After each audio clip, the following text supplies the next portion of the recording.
Alright guys, welcome back to the channel and welcome back to another podcast episode. We had a few boxing events to talk about from the weekend, a few bits of breaking news, and a lot of fights to look ahead for next weekend. If you are new, please do like the video, subscribe to the channel, and if you all could, jump down in the comments below. I'd like to know what you guys think. Do you guys prefer the 7 to 10 minute videos sort of every single day? Do you prefer this once a week podcast where we do talk about the weekend's action? We talk about the breaking news all in one sort of video. I would actually like to make this podcast at one point a weekly live stream where we can have live discussions, between ourselves. You guys can ask me anything. I can ask you guys some stuff. We can talk about stuff that might not be in the breaking news, but you are curious about. So please do let me know in the comments below what you guys want to see on this channel, and I'll try and make it happen. Obviously, the more subscribers we have, the better the live streams will be anyway. I have actually started to do some live streams. I did one on the weekend for Baumgardner versus Bomi Ray Shin. I hope to do some more in the coming months. It is sometimes difficult, especially with some of these events, like the Ben Whittaker one. That was at like 4 a.m. in the morning for me. So some of them are a bit hard to accommodate, but for the bigger ones, I would like to start doing them. But it does help if you guys do subscribe, tune in, like the video, leave your thoughts in the comments below. It does help the algorithm and does help build this channel. But let's get into the boxing chat now. Not a lot of breaking news and not a lot of fights to cover, but we will go through it. Let's start with Conor Benn signs a 5-fight deal with Zuffa Boxing. Now, Conor Benn, realistically, I couldn't care less who his promoter is. I gathered he would re-sign with Zuffa Boxing. I said, I don't know who else, after the way he left Matchroom, would want to sign Conor Benn. He is sort of somebody that attracts a lot of headlines, and a lot of the time they're not great headlines. So he's a questionable figure to sign. Zuffa Boxing already worked with him. I said Matchroom might re-sign him because I feel like Eddie Hearn just has a soft spot for Conor Benn, but it does make complete sense to re-sign with Zuffa Boxing.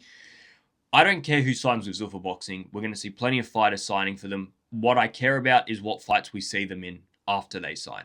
That's really how we're going to sort of handle these things. Now, Conor Benn, if he goes and has 5 fights under Zuffa and they're all sort of that Regis progress level, no offense to Regis, this wasn't a Regis from 6 years ago. This is the current Regis that was injured, well out of his weight class, 37 years of age, and had his final fight. That level of Regis, if we see 5 fights similar to that, that becomes a problem. If we see 5 fights and 3 of those are Devin Haney, Rolly Romero, and Ryan Garcia, then Zuffa Boxing's doing their job and doing what they said they were going to do. And that's how we really have to judge these situations. If I was to guess who Conor Benn's going to fight next, it is odd because I'm still not clear whether we're going to see Zuffa boxers fighting people that really have nothing to do with Zuffa, or that are signed with Matchroom, or that are signed with Queensberry. We haven't really seen it. So off the basis of that, I'm expecting the person we see Conor Benn fight next, if he's going to fight at 147 where he should be fighting, I actually feel like we're going to see Conor Benn versus Richardson Hitchens. They're 2 Zuffa fighters. I expect Hitchens to move up to welterweight. That's actually the fight I think we're going to see. It's not the fight I want to see. I want to see Conor Benn versus Ryan Garcia. Lots of people have strong opinions on how Conor Benn will go in that fight. I'm not as clinically decisive on that. I think Ryan Garcia, if he turns up like he did against Mario Barrios, yeah, I agree with everybody that he destroys Conor Benn. But it's a big difference between the Ryan Garcia, like 2 fights in a row, Ryan Garcia against Rolly Romero, Ryan Garcia versus Mario Barrios. We saw 2 completely different Garcias. So to say that it's a guarantee Garcia just comes in and performs like he did against Barrios, we don't know. We've never known over the course of Ryan's career, and we're never going to know what sort of Garcia turns up on the night. So for Conor Benn, it really comes down to who we see him fight next. Look, Richardson Hitchens is a top-level guy. He's a world champion, and I would have no qualms in seeing that fight because it is a high-level fight, and Hitchens will be in a weight class that better suits him anyway. So I don't have any problems, but Conor Benn, what he needs to do in these next 5 fights is drop down to 147, actually compete at his weight class that he wants to compete at, and have these big fights. There's no excuses. You've had your debut, even though I didn't think he really needs to have a Regis Progress type debut. You got your massive payday to fight him. Now it's time to get down to business and fight the big dogs that you're calling out. Bam Rodriguez will be facing WBA bantamweight champion Antonio Vargas June 13th in Arizona. Bam moving up to bantamweight. It's just, we all knew it was going to happen, didn't we? My biggest question is, how many fights is Bam going to have at bantamweight? Really, Bam's going to end up in a fight against a Junto, against Inoue, against somebody at either super bantamweight or featherweight. Unfortunately, in bantamweight, there's not a whole host of names that we really care about. Obviously, you got Inoue's brother, but there's not a whole lot to go on there. Medina, Jose Salas Reyes, but none of those fights are mega fights. None of those fights really help Bam Rodriguez become, one of the legendary fighters I think he can become, because at such a young age, what he's already accomplished, he's already a pound for pounder. You go and get a title or two at bantamweight, you then move up and start taking on the big dogs at super bantamweight. I'm talking Junto, I'm talking Naoya Inoue. All of a sudden, we are talking about one of the greatest fighters we've ever seen, all right? But he has to take these steps. He has to destroy these divisions. He has to do sort of like what Manny Pacquiao did in his career. Obviously, I don't believe Bam Rodriguez can go that far. Bam Rodriguez is a very small guy, but I don't see him staying around bantamweight for very long, because I don't see, apart from titles, which I believe he probably beats all of them, apart from just going and becoming undisputed in another division, in terms of collecting names, it's not going to happen there. And as much as I like people that go through the divisions and collect belts, at the end of the day, I prefer to critique somebody off the people that he faces rather than the belts they collect, because I've seen plenty of people become world champions fighting absolute nobodies, and realistically, you don't get credit for that. It's about the guys that you beat to become that world champion. I'm not calling these guys nobodies, but I'm also saying that they're nowhere near the name that Naoya Inoue is. And that's where I end up seeing Bam going. And how long Naoya Inoue sticks around for, how long Naoya Inoue stays at super bantamweight, these are all questions that you have to ask. I think Bam Rodriguez versus Naoya Inoue at super bantamweight is a very different fight to Bam Rodriguez versus Naoya Inoue at featherweight. So these are the questions that we have to start. In terms of this fight here, Antonio Vargas, he's sort of been out of the loop for quite a while. I thought he lost his title last year, but obviously not. Maybe he was one of those champions in recess, and when he comes back, he gets the belt back. I don't know the ins and outs. It's WBA as well, but I do expect Bam Rodriguez to beat Antonio Vargas. Like I said, I expect him to beat anybody in that division. I don't think there's any special fighters in that division. No offense to any of them. I just don't see them being what Bam Rodriguez is. Obviously, he's going to have to change it up. New division. He's not the biggest fighter in the world. I actually think he's only a foot. I think he's only an inch shorter than Naoya Inoue anyway. But yeah, he's going to have to acclimatize to the new division. I don't think it'll be hard. I think when he starts going into super bantamweight and featherweight, that's when the changes really start to arise. That is basically all the breaking news. Like I said, there's not a whole lot going on. All right, let's talk about this weekend's past action. Cristobal Lorente defeated Nathaniel Collins by a split decision. Odd scorecards, 115-112, 115-112 in favor of Lorente, and 111-116 in favor of Nathaniel Collins. But come decision time, I don't think anybody had any questions about the fact that Lorente won that fight. So to give Nathaniel Collins the fight by 5 rounds is terrible officiating. And these are the type of decisions where the right guy wins, but there's a terrible scorecard that guy needs to be sat down and told, buddy, you're going to the prelims for the next few weeks, and that's where you're going to be working until you can prove to everybody that you actually know how to score a fight, because I didn't hear anybody saying Nathaniel Collins won that fight. Never mind won it by 5 rounds. Nathaniel Collins probably claimed the early few rounds. Not as many as he did in the first fight, but he definitely claimed the early few rounds. And then Cristobal Lorente just asserted his dominance, won majority of rounds 4 to the end. And I don't think there could have been any question that Lorente won that fight. It wasn't that one-sided. 115-112 in favor of Lorente is a correct scorecard. It wasn't as though he blew him away and won by 8 rounds, but he definitely didn't lose by 5, and that's probably my argument more than anything. Cristobal Lorente, he just outworked Nathaniel Collins. He just wanted it more than Nathaniel Collins did. He becomes the WBC silver featherweight champion, a possible mandate for Shushu Carrington. You never know with any of these governing agencies when they're going to mandate someone or not. I think Cristobal Lorente versus Shushu would be a good fight, but I think Shushu Carrington wants, unifications more than anything. And if Shushu is looking at a unification, I'd be very surprised if the WBC came in, stepped in, and made him do a mandatory. I reckon they'd just say, he's got other ideals, we'll let him go and do that, providing he can actually get one of those fights. Obviously, it's not a guarantee. If someone like Brendan Figueroa doesn't want that heat, Shushu can't get that fight. So we'll have to wait and see. I think Cristobal Lorente, though, fought excellently. He fought great in the back end of the first fight, and he fought better against Nathaniel Collins. I'm not sure what happened to Nathaniel Collins. I actually thought Nathaniel Collins was going to win that fight, but obviously not. All right, let's get through this. Alycia Baumgardner defeats Bomi Reishin via unanimous decision, 98-92, 99-91, 98-92. Have I written that right? I think so. Either way, it was around those scorecards.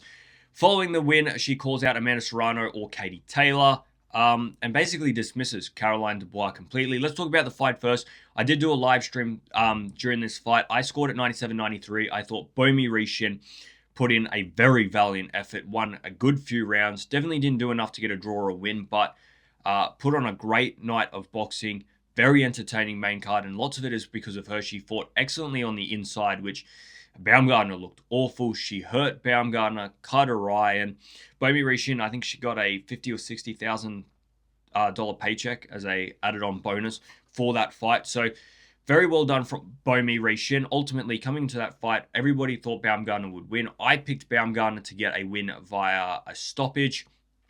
And another fight that goes by where Baumgardner doesn't look, the greatest. She still wins dominantly. She still gets a good wide decision. But, you hurt Bomi Reishin early.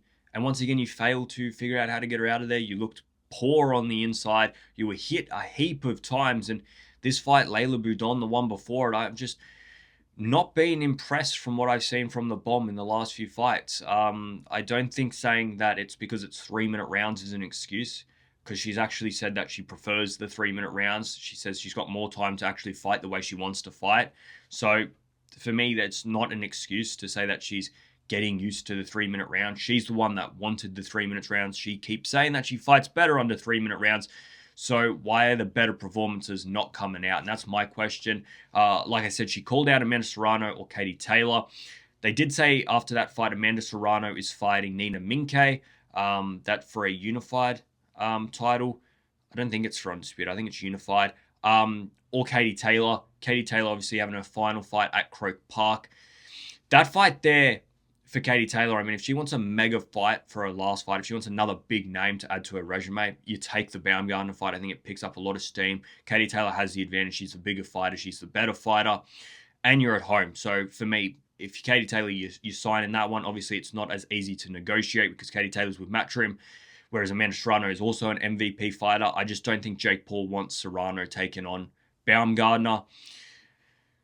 So it'll be probably Katie Taylor versus Baumgardner if Katie Taylor wants it. My biggest question was, why is Alycia Baumgardner once again dismissing Caroline Dubois completely? And I said this on stream. I says, Baumgardner thinks she's so much better than Caroline Dubois. Like, she actually said that she is a piranha and Caroline Dubois is a guppy. I'm not interested in that fight. She's not on my level. All of this sort of stuff, right?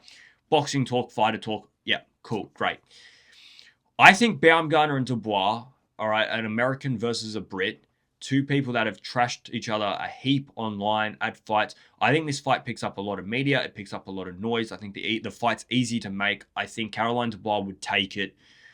My question is, why is Baumgardner completely dismissing this fight? If she does think it's going to be so easy, she is going to get a handsome paycheck for that fight. And if it's going to be easy, if it's going to be an easy night's work, it's going to be an easy money-making opportunity, then why not take it? Why dismiss it completely? And that's where my questions fall on Baumgardner. It's, why is she dismissing it completely? And I think there's a bit of reservations about taking on Caroline Dubois. I think she knows Caroline Dubois does have power. For me, Caroline Dubois, right now, it's the best time to take her on. I think she's still a little bit raw. I still think she's growing into, her professional career. She's not a completely molded fighter yet. I see Caroline Dubois doing almost the same thing Clarissa Shields did, and that's just go through all the divisions and start cleaning them out. But Caroline Dubois is not that fighter yet.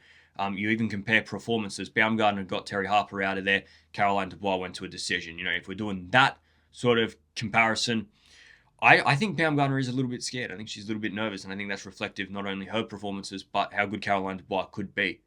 I just don't like the complete dismissal of a fighter, calling them all sorts online, happy to trash them, but then when the fight gets brought up, you completely dismiss it. I think that's a little bit cowardly from Alycia Baumgardner. And look, I'm a big fan of her. All right, I tune in most times to watch it because I think she's a very good fighter. But I think the last few performances haven't been great, and I think her ducking Caroline Dubois might come back and bite her, because I think if you want to take on Caroline Dubois, now is the best time. I think now would be the best time. Caroline Dubois is going to get better and better, bigger and bigger, more powerful. Alycia Baumgardner, for me, I just don't ever see her being able to go through the divisions like Caroline Dubois' body will let her. Lani Daniels stopped Shadecia Green in round 9. Before we talk about this, I just want to send some well wishes to Shadecia Green. I've heard over the past 2 hours that she is in an ICU with bleeding on the brain. So terrible stuff for Shadecia Green. In terms of the fight, she didn't look herself through the whole night. Lani Daniels did everything she needed to do, gets the round 9 stoppage, becomes a unified super middleweight champion. Great performance by Lani. I couldn't believe, right, we go into the 9th round. So through 8 rounds, they had actually scored at 75-77, 75-77, 76-76 in favor of Shadecia Green. But I think everybody watching that fight knew that Lani Daniels was winning it. Shadecia Green didn't look herself. So how they came to that scorecard is beyond me, but it doesn't matter. I think Lani Daniels deserved to win that fight. I think she was winning that fight, and ultimately she gets the stoppage and wins it. Could there be an undisputed showdown with Franchon Cruz-Dezurn next? I think very much likely. I think that's a big fight. I would favor Franchon Cruz-Dezurn in that fight. I favored Shadecia Green in this fight. So no offense to Lani Daniels. I think she performed excellently. She outworked Shadecia Green. She gets the stoppage. Great victory. And you know what? It is boxing. You never know. I think Franchon Cruz-Dezurn didn't look great at all against Claressa Shields. So, it's not out of the realms. If you compare the performances, Franchon Cruz-Dezurn and Lani Daniels versus Claressa Shields, they both put in probably the same effort against Claressa Shields. So I wouldn't say it's that one-sided. Lani Daniels will get a lot of confidence out of becoming a world champion or a unified world champion.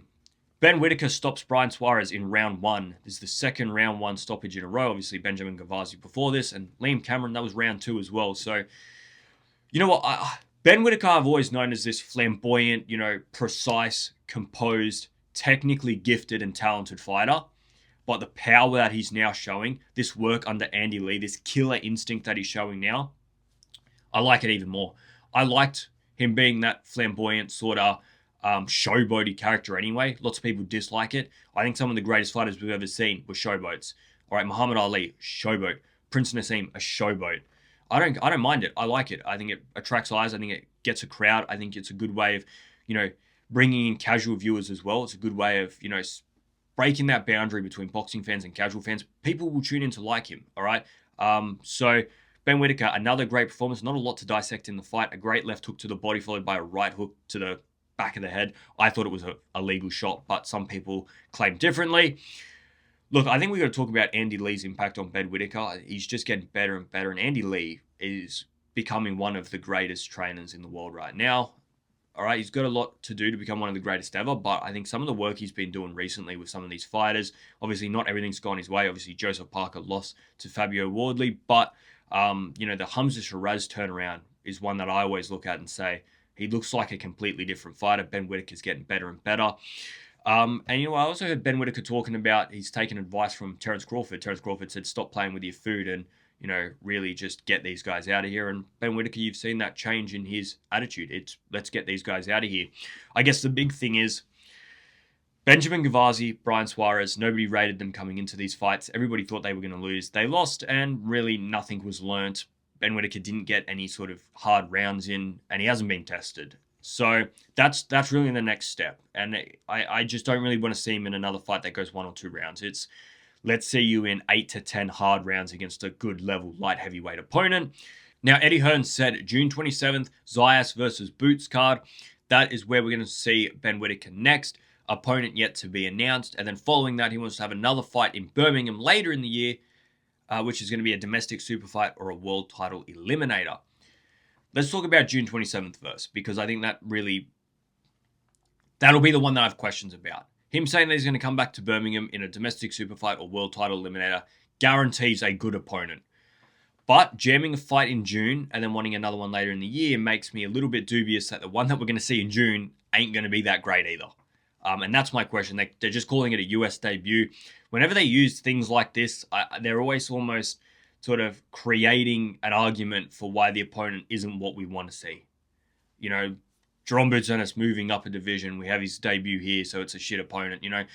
Like that sort of thing. And for me, I don't think Ben Whittaker needs a US debut.